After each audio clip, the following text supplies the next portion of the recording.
नमस्कार। काल धाराशिव जिल्ह्यातील वाशी तालुक्यातील दसमेगाव येथे अफूची लागवड झालेली आहे अशी आम्हाला एक माहिती प्राप्त झाली होती। त्या माहितीची शहानिशा करून त्याच्यावरती कायदेशीर कारवाई करण्यासाठी स्थानिक गुन्हे शाखेचे PI विनोद इजपवार यांना मी सूचित केला होता आणि त्याची शहानिशा करून त्यांनी असं मिळाला की तिथे अफूची लागवड झालेली आहे। त्यावरती NDPS कायद्याप्रमाणे कारवाई करण्यात आली।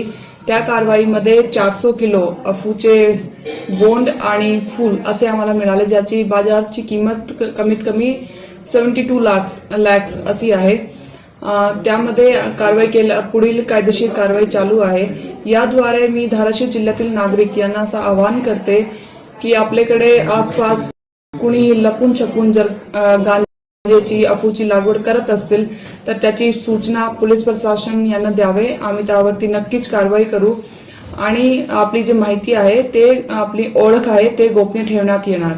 थँक्यू।